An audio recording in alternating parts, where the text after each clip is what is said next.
ఈరోజు రాష్ట్ర ముఖ్యమంత్రి గారు ఆడుదాం ఆంధ్ర అనే కార్యక్రమానికి పిల్లలకి పరీక్షలు వస్తున్న సమయంలో ఈ రోజు నుంచి ఇంటర్మీడియట్ ప్రీ ఫైనల్ ఎగ్జామ్స్, తొందరలో 10 పరీక్షలు, డిగ్రీ పరీక్షలు, సెమిస్టర్ పరీక్షలు ఉంటే ఇప్పుడు ఆటల పోటీలు పెడుతూ తన రాజకీయ లబ్ధి పొందాలని చూస్తూ ఉన్నాడు. గతంలో ఊరూరా యువబేరి లాంటి తిరిగి ఉద్యోగాలు ఇస్తానని జాబ్ క్యాలెండర్ మెగా డిఎస్ఎల్ పేరుతో పెద్ద ఎత్తున యోజన ఓట్లను ఆకట్టుకున్న ముఖ్యమంత్రి గారు ఈరోజు ఆడుదాం ఆంధ్ర అనే ఒక మరో మోసపూరిత కార్యక్రమంతో ఈరోజు యువత ఓట్లు తొలగొట్టాలని చెప్పి ఈ నెల రోజులు ఎన్నికల ప్రచారం లాగా ఈ వాడుకోవడానికి ఈ కార్యక్రమాన్ని ప్రభుత్వ ధనాన్ని ఉపయోగిస్తూ ముందుకెళ్తూ ఈరోజు గుంటూరు నగరానికి వస్తున్న సందర్భంగా ఈ పర్యటనను వ్యతిరేకిస్తూ అడుగుదాం ఆంధ్ర, ఇది ఉద్యోగాల వేట, నిరుద్యోగుల మాట పేరుతో ఈరోజు తెలుగు యువత అలాగే సహచర యువజన కాంగ్రెస్ అలాగే నిరుద్యోగ సంఘాలతో కలిసి ఈరోజు ముఖ్యమంత్రి గారిని కలిసి వినతి పత్రం ఇచ్చి, అయ్యా మాకు కావాల్సింది ఉద్యోగాలే కానీ ఆటలు కాదు, ఈరోజు క్రీడా మైదానాలు సరి లేకుండా క్రీడా మైదానాలను బాగు చేయకుండా మీరు ఈరోజు ఆడుదాం ఆంధ్ర అంటూ ముందుకెళ్తే ఇది చూడటానికి చాలా జుగుత్సాకరంగా ఉందని తెలియజేస్తూ ఒక వినతి పత్రం ఇద్దామని కూడా మేము ముఖ్యమంత్రి గారి పర్యటనా స్థలానికి బయలుదేరితే మార్గం మధ్యలో చుట్టుగుంటలో పోలీసులు మాటు వేసి మమ్మల్ని ఈ యువజన విద్యార్థి నాయకులందరినీ ఈడ్చుకెళ్తూ అరెస్టులు చేసి అక్రమంగా పోలీస్ స్టేషన్ తరలించిన పరిస్థితిని వ్యతిరేకిస్తూ ఉన్నాం.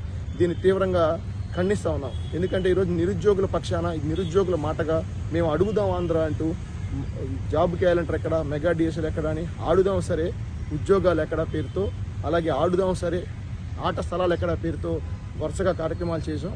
మళ్ళీ ఇప్పుడు తెలుగు యువత ప్రధానంగా ఈ కార్యక్రమాలను ముందుకు తీసుకెళ్తూ గుంటూరు జిల్లా వ్యాప్తంగా ఈరోజు ముఖ్యమంత్రి గారు చేసిన ప్రజా వ్యతిరేక విధానాన్ని పూర్తి స్థాయిలో మేము వ్యతిరేకిస్తూ ఉన్నాం. దీన్ని తీవ్రంగా ఖండించాలని కూడా యావత్ పౌర సమాజం కూడా మేము తెలియజేస్తా ఉన్నాం. అట్లాగే ఈరోజు ప్రధానంగా చూసుకుంటే యువతకు జాబ్ క్యాలెండర్ లేదు, ఖాళీ పోస్టులు భర్తీ లేదు. మీరు చేసిన నోటిఫికేషన్ జాప్యం వల్ల 50,000 మంది నిరుద్యోగులు వయోపరిమితి కోల్పోయారు.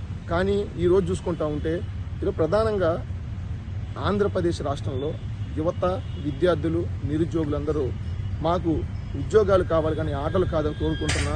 ఈరోజు ముఖ్యమంత్రి గారు ఆటలే ఆడించాలని చెప్పి ఈ విధంగా ముందుకెళ్తా ఉన్నారు. అట్లాగే చూసుకుంటూ ఉంటే ప్రధానంగా మీరు ఏదైతే ఈ 12 కోట్ల రూపాయల ప్రజాధనంతో కావచ్చు, పబ్లిసిటీ అమౌంట్తో కావచ్చు, గ్రంథాలయాలు బాగు చేయొచ్చు, 50,000 మంది నిరుద్యోగులకు మీరు నిరుద్యోగ భృతి ఇవ్వచ్చు. ఈరోజు గ్రూప్ 1, గ్రూప్ 2 వయోపరిమితి కోల్పోయారంటే అది కేవలం మీరు చేసిన తప్పిదం వల్ల. కానీ వీటన్నింటినీ పక్కదో పట్టేసి మేము ఇట్లా ప్రచార యావలో భాగంగా ప్రచారాలు చేసుకుంటామని టీషర్ట్లు, బ్యాట్లు, గార్డులు మేము కూడా ముఖ్యమంత్రి గారి ఫోటోలు వేసుకుంటా ఉన్నారు.